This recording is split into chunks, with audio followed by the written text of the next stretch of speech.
au siège de Orcom, Orcom dont je vais vous dire ce que cette société, en compagnie de Xavier Poulet-Goffard et de Nicolas Coqui, qui sont deux experts comptables, qui sont commissaires aux comptes et qui sont également deux des principaux dirigeants de Orcom. Donc, qu'est-ce que c'est que Orcom International? C'est la branche internationale de la société Orcom, qui est une société d'expertise comptable, d'audit et de conseil, notamment dans le domaine fiscal, qui est présente dans plusieurs régions de France, et donc sa branche internationale travaille beaucoup, notamment sur les relations économiques, commerciales et les investissements entre la France et l'Italie. Je ne sais pas si j'ai bien dit de quoi il s'agit, mais voilà. Alors nous sommes là aujourd'hui dans un moment particulièrement difficile, chargé d'incertitudes, pour essayer de faire un peu le point. Alors, comment est-ce que cette crise sanitaire, qui n'a pas d'équivalent, qui n'a pas en tout cas de précédent, sauf il faut remonter à un siècle, à la grippe espagnole, mais sinon il n'y a pas de précédent depuis un siècle, et comment est-ce que cette crise a modifié, disons, les rapports économiques entre la France et l'Italie, et notamment dans le domaine des investissements. Alors c'est vrai que l'année 2020 a été pour tout le monde très, très particulière. Il est certain que, en tout cas de ce que nous avons pu voir, parce que compte tenu de notre métier qui est de s'occuper et d'accueillir les sociétés étrangères qui investissent en France, et plus particulièrement italiennes, on a vu dès le démarrage de l'épidémie et des épisodes de confinement, évidemment un arrêt, on va dire, des investissements. Non pas un arrêt de la volonté d'investir, mais un arrêt mécanique de l'investissement. Ça tient probablement à différentes raisons. Là, c'est le praticien qui donne son avis, mais d'abord l'impossibilité de se déplacer. Quand un décideur, un chef d'entreprise, un dirigeant ne peut plus se déplacer, eh bien, il ne peut pas aller au bout de son projet d'investissement et d'implantation. Et puis, son entreprise, dans son pays, subit elle aussi des chocs, et il faut s'en occuper. Donc les chocs nécessitent toute l'énergie de dirigeants, des managers, des responsables, des chefs d'entreprise, et donc évidemment sont suspendus les projets d'investissement. Alors, il y a quelque chose de très important dans ce moment difficile et délicat, c'est-à-dire qu'il va y avoir un plan de relance européen qui a été décidé, qui n'a pas encore commencé à être mis en œuvre, mais ça va commencer incessamment. Et alors, quel genre de problème y aura-t-il pour la gestion de ces aides, et est-ce qu'il va y avoir une incidence sur les investissements et sur les échanges, notamment entre la France et l'Italie? Alors, le principal problème d'une aide publique, c'est la décision de sa destination. Et en fait, bon, au niveau européen, une fois qu'une enveloppe d'aide est décidée, ce sont les États qui décident de l'allouer à tel ou tel canal économique. Évidemment, tout ça s'est fait dans une certaine forme de concertation quand même. En France et aussi en Italie, parce que finalement les décideurs ont pris note, je pense, de différents enjeux pour l'avenir. l'avenir à court terme et à moyen terme. Et les plans de relance sont tendanciellement orientés vers le soutien industriel, l'investissement industriel, l'investissement à la transition écologique, et puis le soutien au numérique. La numérisation de l'économie sera soutenue. À ce jour, si certains grands volets ont été annoncés, le détail des plans de relance n'est pas encore parfaitement connu, ce qui est aussi compréhensible parce que le temps est quand même extrêmement à son lot d'actualité, donc c'est pas forcément facile pour un décideur public évidemment de décider 6 mois à l'avance de ce que sera l'avenir, encore plus aujourd'hui qu'à l'époque. Donc voilà, les grands agrégats, ce seront ceux-là. Quel impact direct sur les flux franco-italiens? C'est aujourd'hui très difficile à dire. Parce que d'abord, les entreprises ont la liberté de réagir comme elles veulent, d'une part. Il n'y a pas, à ma connaissance, d'aide publique tournée vers l'économie franco-italienne, vers l'échange économique entre la France et l'Italie. Et puis ensuite, les entreprises italiennes, comme les entreprises françaises, sont déjà quand même internationalisées à un certain niveau. Donc elles ne sont pas seulement implantées en France ou en Italie réciproquement. Elles ont aussi des filiales en Allemagne, des entreprises de production en Asie, des filiales de distribution aux États-Unis. Donc l'ETI internationale, qui est maintenant quand même la norme, elle est exposée sur plusieurs pays. Quelles vont être les réactions des chefs d'entreprise et des dirigeants par rapport à ce mécanisme de crise qui remet en cause, ou qui peut remettre en cause, l'organisation de leur chaîne de valeur et donc leur politique d'investissement, à ce jour, c'est très difficile de le savoir.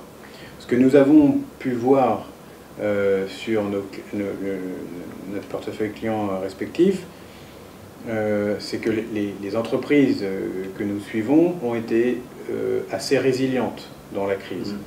D'abord parce qu'elles ont une certaine taille, et puis parce qu'elles sont implantées dans différents marchés nationaux. Donc elles sont diversifiées. Voilà, elles sont diversifiées, elles n'ont pas mis, entre guillemets, tous les œufs dans le même panier. Donc, et puis il y a aussi les aides, on parle des plans de relance pour l'avenir, mais aussi les aides, les soutiens de l'État et des États dans le passé 2020. C'est-à-dire que toute l'année 2020 a été largement soutenue, à la fois sur le soutien en trésorerie, alors par des plans de garantie par l'État, ou son équivalent en Italie, par du chômage partiel, par des fonds de solidarité qui s'adressent parfois aux indépendants ou aux plus petites entreprises, des reports d'échéances, parfois même des exonérations de charges sociales, des recommandations sur les loyers, pour que les bailleurs soient encouragés à réduire ou annuler des loyers lorsque les magasins et les entreprises sont fermés. Donc tout ceci a permis aux entreprises de survivre. Un indicateur qui va dans ce sens, c'est que les défaillances d'entreprises sont 2 fois moins nombreuses. Je dis 2 avec prudence parce que les chiffres ne sont pas toujours précis, mais on a une lourde tendance en tout cas qu'en 2020, le nombre de défaillances d'entreprises est largement inférieur aux années passées, 2017, 2018, 2019.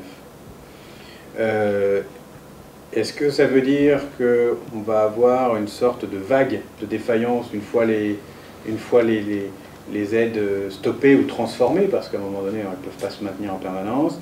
Est-ce qu'au contraire, ça aura permis de passer le crack et du coup de repartir? Personne ne le sait, et voilà, notre métier, c'est pas d'avoir la boule de cristal, c'est de s'occuper un peu du passé et de préparer un peu l'avenir. Mais ça, c'est évident, personne n'a la boule de cristal. Ça serait trop facile si on avait la boule de cristal. Et concrètement, c'est-à-dire aujourd'hui, moi, je suis un chef d'entreprise italien, je songe à investir en France. J'y songe depuis longtemps, mais là, j'y songe, disons, encore plus.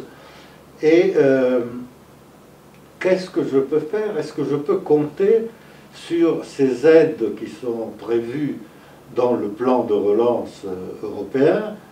Et est-ce qu'il n'y a pas le danger que je me trouve confronté à trop de contraintes pour pouvoir utiliser cette aide et ces fonds? Je pense qu'une entreprise italienne aura en France des contraintes similaires à ce qu'elle connaît dans son pays, sur le plan des aides. Oui. On t'en a parlé tout à l'heure, des aides, il y en a eu un certain nombre cette année, mais finalement notre clientèle n'était pas étonnée du formalisme des aides en France, puisque chaque aide a pour contrepartie un formalisme. Et le formalisme est peu ou prou le même en Italie, en Espagne, en Allemagne. Donc on a aussi affaire à des entreprises qui aujourd'hui ne sont pas étonnées justement des difficultés parfois pour obtenir ces aides. Donc ça c'est la première réponse. Après, ce à quoi il faudra s'attendre en termes d'aide dans les mois prochains, on ne peut pas le dire encore aujourd'hui. Ce qu'on connaît bien, c'est comment secourir les entreprises dans le moment. Ça a été évoqué par des aides en matière de trésorerie, en matière de fiscalité, en droit du travail, avec l'activité partielle, qu'on appelle aussi chômage partiel. Ça, c'est quelque chose qui a été beaucoup utilisé et qui est toujours utilisé par les entreprises françaises, les entreprises étrangères qui travaillent en France. Mais en Italie, il y a un système qui est très proche et qui permet encore de passer ce mauvais cap. Il y a un système qui d'ailleurs se reporte sur les premiers mois de l'année 2021. Voilà, alors il y a une fraction de l'opinion publique et même certains dans le milieu politique qui parlent avec, on va dire, un peu de méchanceté, de argent magique. Alors je ne veux pas employer cette expression parce qu'il n'y a pas d'argent magique, mais ceci dit, il faudra quand même tenir compte de ces aides qui vont être, ces subventions, ces aides, ces prêts, qu'ils soient garantis ou non par l'Europe. Et il faudra quand même voir la capacité de gérer tout ça, parce que ce n'est pas évident, n'est-ce pas? On ne peut pas imaginer d'un jour à l'autre que les banques ouvrent leurs coffres et inondent les entreprises d'argent comme ça. Alors, est-ce que vous avez des indications sur ce qui pourrait être mis en œuvre pour contrôler ce flux, pour le gérer au mieux? Tu parles de contrôle. Les contrôles n'attendent pas. C'est-à-dire que les gens des impôts, aujourd'hui, contrôlent déjà, en France en tout cas, les aides qui ont été données. Et à juste titre. À juste titre, de toute façon. Parce Donc, on sait aussi qu'il y a eu quelques abus. Oui. D'entreprises qui ont abusé des dispositifs de chômage partiel en mettant une partie de leur effectif en chômage partiel tout en continuant à les faire travailler, par exemple. Bon, voilà. Donc c'est sûr que des comportements comme ça ne peuvent qu'entraîner évidemment des redressements, etc. Mais la plupart, en tout cas dans les entreprises qu'on suit ou dans les contacts qu'on a, la plupart des entreprises ont eu un service d'extrême sécurité avec une application stricte des règles. Bon, c'est évidemment l'engagement de tout expert comptable. Mais moi, je n'ai pas non plus remarqué de volonté massive d'utiliser ou de détourner un système. Je pense qu'au contraire, l'État a fait entre guillemets, son travail, c'est-à-dire qu'il a quand même soutenu l'économie. Après, on peut s'en plaindre ou pas, mais ça c'est un autre sujet. Mais les aides publiques ont été au rendez-vous. Les banques, dans le cadre de la trésorerie, parce que ce sont les banques qui distribuaient le prêt, alors, le garantissaient via son établissement public BPI, mais ce sont les banques qui établissaient les contrats de prêt. Donc ce sont des contrats privés. C'est pas un emprunt public, hein, c'est un emprunt privé. Et les banques, elles aussi, contrôlaient les dossiers de demande, bien sûr.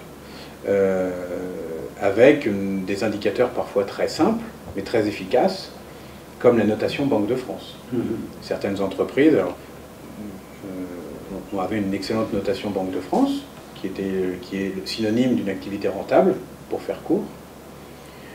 À celle-ci, évidemment, la consigne publique avait été donnée aux établissements bancaires d'accorder très rapidement les prêts. L'engagement qu'ont pris les établissements publics, chacune dans leur fonction, ça a été de traiter très rapidement les demandes.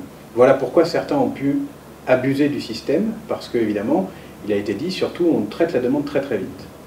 Donc certains en ont abusé en faisant des demandes un peu excessives, ou pas tout à fait conformes à leur réalité économique, et ensuite ils sont contrôlés. La plupart de ceux qui seront contrôlés, il n'y aura aucun problème, puisqu'ils ont déclaré des fermetures et des réductions d'activité. Certains en auront, mais c'est tout à fait normal, parce que on ne peut pas non plus... voilà. Mais les mécanismes de contrôle, ils sont donc en amont et puis en aval. Et alors, autre chose, depuis plusieurs années maintenant, depuis un certain nombre d'années, on parle beaucoup, notamment dans le domaine des entreprises, dans le domaine industriel, aussi bien en France qu'en Italie, on parle beaucoup de partenariat. Est-ce que le partenariat, à votre avis, est destiné à se développer? Et même, est-ce qu'il peut être l'une des solutions, l'un des moyens pour accélérer la sortie de la crise? Sous le mot partenariat, on peut mettre différentes réalités juridiques. Ça peut être de l'échange pur et simple, de synergie d'activité. Ça peut être des contrats d'exclusivité.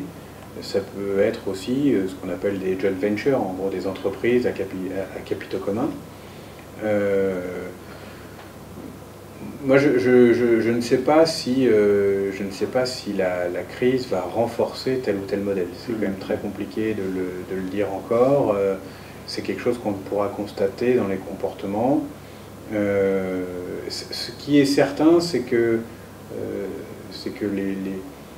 les entreprises qui auront réussi solidement à se diversifier sont les entreprises qui sortiront globalement, on peut imaginer qu'elles sortiront gagnantes.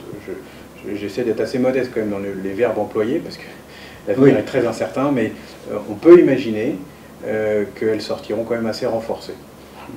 Parce que, évidemment, une entreprise aujourd'hui qui n'avait pas de difficulté de trésorerie, qui avait une activité pérenne, solide, historique, elle est plus solide pour affronter une crise de production, qui est une crise de l'économie réelle, qu'une entreprise qui, évidemment, a déployé toute une série, était en phase de déploiement, par exemple, et donc qui était, pour le dire plus grossièrement, était en train de brûler du cash, comme c'est le cas parfois quand on est en phase de grands déploiements, pour des questions, parfois parce qu'on a un plan spécifique. Et donc, évidemment, ben, on a ce besoin de trésorerie criant. On l'avait déjà avant la crise, hein, on rentre dans une crise où évidemment, c'est la denrée rare. Donc là, c'est plus difficile. Peut-être qu'effectivement, il faut s'adosser à un plus solide que soi, ou au contraire, faire des partenariats de licence, de franchising, des choses comme ça. Ouais. C'est certain que la crise va conduire les entreprises à rechercher des nouvelles manières de travailler. Est-ce que le partenariat en est une? Oui, justement. C'est la question que tu poses, mais c'est un peu tôt encore pour... Oui, c'est un peu tôt pour le dire. Mais ce qu'il y a, enfin, à vous entendre, je crois que malgré la gravité de la situation, il y a quand même des signaux, à mon avis, encourageants, dans la mesure où on a l'impression que les entreprises, je ne dis pas toutes, enfin la majorité des entreprises, la majorité du monde industriel et des milieux économiques, au lieu de faire le gros dos et d'attendre que la crise se passe, ils essayent quand même de réagir et de prendre des initiatives. Ils ne sont pas inactifs. Non, mais c'est le propre d'un chef d'entreprise de ne pas être inactif. Encore une fois, la crise a mis en exergue des éléments fondamentaux, mais de base finalement. Un chef d'entreprise, un dirigeant d'entreprise, c'est sa nature de ne pas être inactif. Il ne l'était pas avant. D'ailleurs, c'est pour ça que les entreprises ont déployé leurs implantations à l'étranger, etc., etc.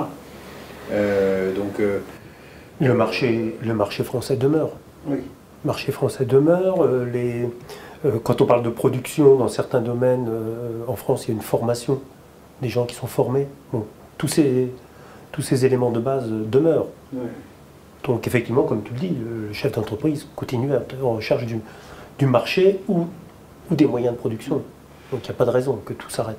Oui, mais ça c'est plutôt rassurant, n'est-ce pas, dans l'ensemble. Enfin, parce que, bon, évidemment, sans avoir recours à la boule de cristal, est-ce qu'on peut, à votre avis, faire quelques prévisions, ne serait-ce que très timides et très approximatives, sur la sortie de la crise?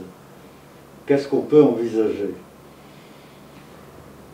Honnêtement, c'est toi qui as la boule de cristal. Je sais pas, je l'ai pas avec moi là. Non, c'est quand même assez difficile. Ce qu'on voit peut-être, le jeu des prédictions il est un peu dangereux, peut-être, surtout aujourd'hui, mais on voit qu'à peine déconfiné, quelques jours à peine après, on évoque déjà très sérieusement la troisième vague. Donc on fait un pas en avant et puis deux pas de côté ou deux en arrière, on ne sait pas trop, mais donc c'est quand même très, très périlleux. On voit quand même ce qui a pu arriver en Chine, où une fois que l'épidémie a été jugulée, ce qui est le cas aujourd'hui, le port du masque n'est plus obligatoire en espace clos, par exemple. On a une équipe en Chine qui fait le même métier que nous et avec qui on est régulièrement en contact et qui nous donne témoignage de leur réalité économique et de travail aujourd'hui, post-crise. Je le mets entre guillemets parce qu'encore une fois, voilà. Mais on va dire que tendanciellement, la Chine semblerait, en tout cas de l'extérieur, semblerait sortie de la crise sanitaire et des hypothèses de confinement. Par exemple, mais aujourd'hui, malgré tout, reste quand même une base de règles extrêmement drastiques. Personne ne peut sortir de Chine, par exemple. On ne peut pas entrer et sortir. Voilà. Donc, évidemment, ils sont sortis de la crise, mais avec des éléments de pré-confinement, d'une certaine manière. Mais l'économie a repris. Les chiffres tels qu'annoncés sont quand même assez encourageants. En tout cas, pour 2020, il semblerait que la Chine ait retrouvé son niveau d'avant-crise, dès 2020 ou tout début 2021. C'est un modèle de production et de consommation qui est un peu différent du nôtre aussi, puisque, on le sait, un grand nombre, la Chine est régulièrement appelée l'usine du monde. Alors, c'est peut-être un peu moins vrai ces dernières années, voire une petite décennie, puisque l'économie chinoise a aussi continué à inventer des choses et proposer des nouvelles technologies, et maintenant très impliquée dans ce type de marché. Donc n'est plus seulement l'ouvrier pas cher, c'est aussi l'ingénieur qui crée et qui innove. Mais effectivement, on voit qu'une fois que l'épidémie est jugulée, que le risque sanitaire et que la circulation des personnes peut reprendre dans un espace peut-être donné, avec quelques règles, mais dès que la circulation des personnes reprend, l'économie reprend, on va dire, à sa tendance normale. Voilà ce que de l'extérieur on peut dire de ce que nous savons, en tout cas du fonctionnement chinois. Donc, est-ce que ceci sera applicable à l'économie occidentale, à la France et à l'Italie en particulier? Ça, c'est un grand point d'interrogation. Je crois qu'évidemment, on le souhaite tous. Voilà, c'est... Un signal qui peut être interprété comme un signal encourageant, c'est que après le premier confinement, au printemps dernier, il y a quand même eu déjà une reprise économique, aussi bien en France qu'en Italie. Bien sûr. Pas aussi forte qu'en Chine, bien sûr, mais quand même. Donc, ça aussi, c'est un signal qui peut être interprété comme un signal positif. C'est-à-dire que le jour où toutes ces contraintes, et là, on peut avoir de l'espoir grâce au vaccin. Le vaccin va arriver. En Angleterre et aux États-Unis, on a déjà commencé à vacciner. Ici, ça va commencer très très vite. Donc, on peut espérer que grâce à ça, n'est-ce pas, la normalisation, je veux dire, s'accélère, quoi, quand on revienne à une vie à peu près normale ou à peu près équivalente à celle d'avant le Covid. Le tout, je pense que c'est le délai durant lequel l'économie est dégradée. Parce qu'effectivement, on est en confinement 1, on passe quelques semaines en dégradé, et puis après ça repart. Donc oui, le stop and go. Le stop and go, mais le stop est assez court. Oui. La multiplication des stop and go, mais sans forcément critiquer ceci, bon voilà, c'est un état de fait, mais peut engendrer à un moment donné une économie qui soit aux abois, même s'il y a un mécanisme de reprise. Voilà, c'est ça, c'est peut-être le grand point d'interrogation. Où en serons-nous à l'été 2021, au moment où tout le monde s'accorde à dire qu'après le premier semestre 2021, les choses devraient se tarir. Où en serons, dans quel état en serons-nous? Oui. C'est un peu comme un corps humain que tu mets dans les starting blocks. Si tu l'y mets très fatigué, il t'a beau avoir mis des starting blocks, le démarrage est plus faible qu'attendu, quoi. Et est-ce que vous avez la sensation, dans mon rapport avec les entreprises, que dans le milieu donc, économique et industriel des entreprises, l'arrivée du vaccin suscite de l'optimisme, de l'espoir, qu'est-ce que...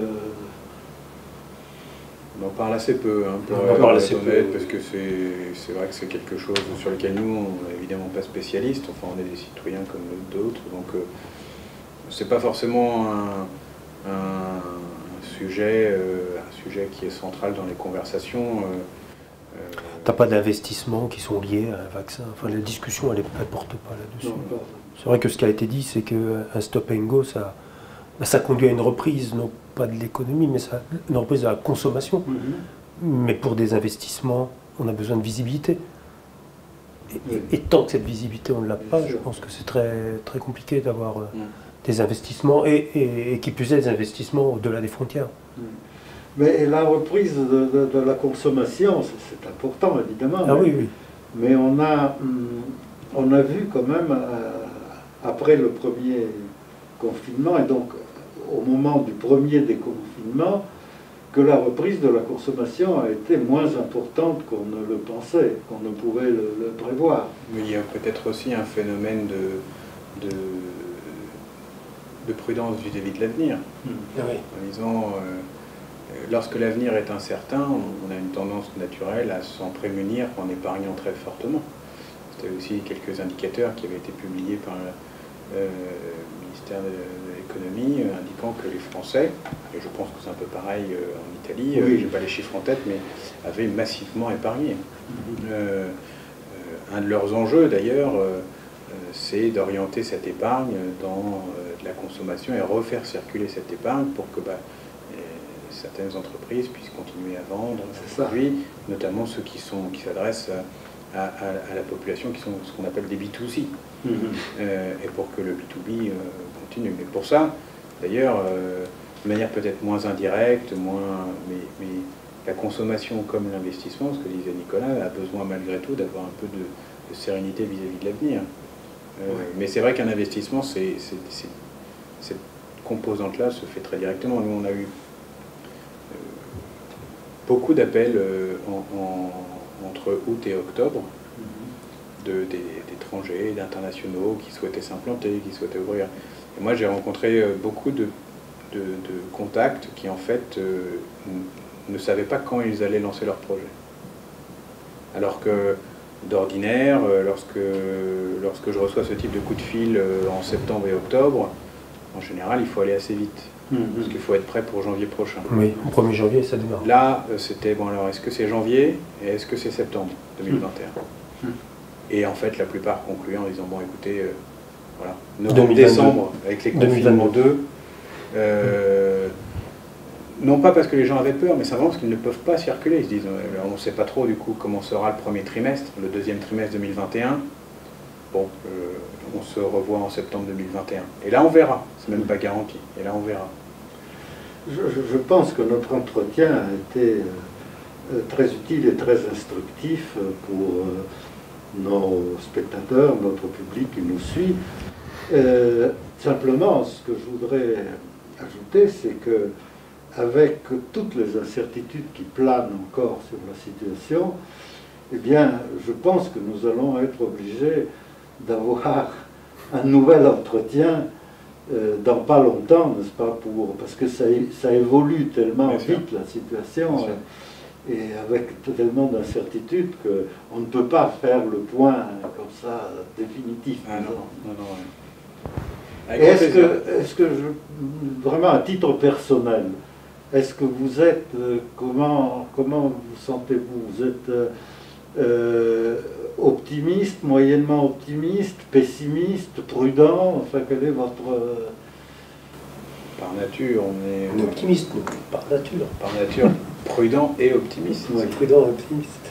Prudent comme expert comptable et optimiste comme homme. Oui, c'est ça. Optimiste parce que ça a été quand même une année... c'est le temps des bilans, mais d'abord il y a le bilan d'organisation des entreprises, du cabinet, et ça a été quand même une année d'adaptation à cette crise sanitaire. Et nous, en tout cas, un des motifs de satisfaction, c'est quand même l'adaptation de notre cabinet à tout ce qui s'est passé. Le télétravail, parfois, à 100%. Donc, et ça s'est fait du jour au lendemain, pratiquement au mois de mars. On a déjà oublié parce qu'on a déjà vécu un déconfinement, un reconfinement, etc. Donc, on parlait d'adaptation des entreprises internationales, etc. Mais c'est d'abord l'adaptation à des nouvelles modes, à des nouveaux modes de travail, de communication. Oui, c'est très important. Et puis les entreprises italiennes, pour ne citer qu'elles, mais internationales aussi, elles aussi se sont adaptées très très vite. Enfin, l'adaptabilité des organisations, elle a été flagrante. Oui. Chez nos clients, mais aussi, on l'a bien vu. Les organisations s'adaptent très très vite.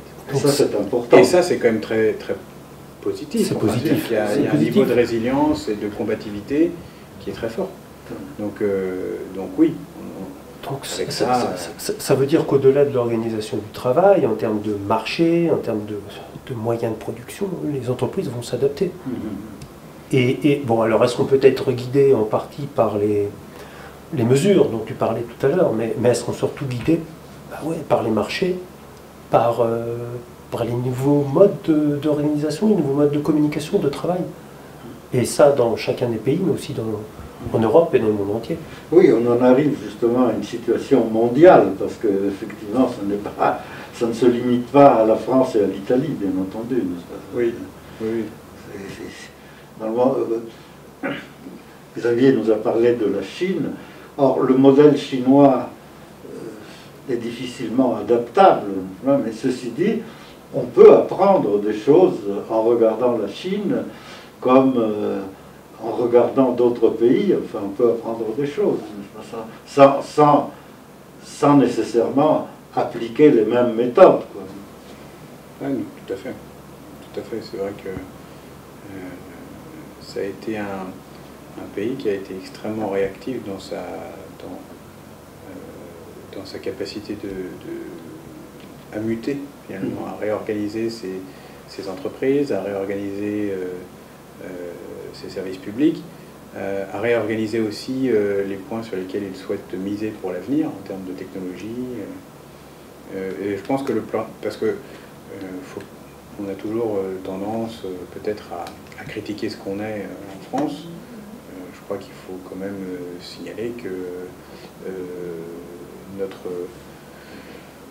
l'appareil administratif a extrêmement bien réagi aussi, a été extrêmement rapide. Les entreprises n'ont pas été laissées seules. Nous, c'est notre rôle, mais nous sommes une organisation privée. L'organisme public a joué son rôle. Les établissements bancaires ont joué le leur. Alors, est-ce que c'était contre bon gré, mal gré? Ça, c'est autre chose, parce qu'il y a quelques conversations dont j'ai encore le souvenir qui montraient quand même des différences de positionnement. Mais bon, ça, c'est question de secteur, des spécialités. Mais je crois que le vrai enjeu, c'est de savoir comment on prend en main son propre destin pour construire l'avenir. Voilà, c'est fort de ce que nous sommes, et ce qui est valable pour une organisation, pour une entreprise, pour un cabinet. Partir de ce que l'on est pour conquérir de nouveaux territoires, c'est notre leitmotiv ici chez Arcom. conquérir de nouveaux territoires, c'est quelque chose qui doit être effectivement, j'imagine, applicable à un pays. C'est ce qu'on peut se souhaiter, parce qu'il y a encore il y a de magnifiques atouts. Enfin, moi, je suis quand même toujours très surpris quand je parcours les routes françaises, les routes italiennes, de découverte de savoir-faire, d'un know-how qui est inégalé. Tout le monde nous envie, donc il faut le mettre en musique. Ben, ça me semble une très bonne conclusion, en tout cas, mais encore merci pour cet entretien très éclairant. Merci à toi. Merci. Et, Merci à toi. Merci à l'équipe. Et quand même, on va peut-être prendre un rendez-vous On va se revoir, ça, c'est pas sûr. longtemps, n'est-ce pas? Dès que les choses changeront ou reviendront à une situation plus normale. Avec grand plaisir. Merci. Merci à tous. Merci.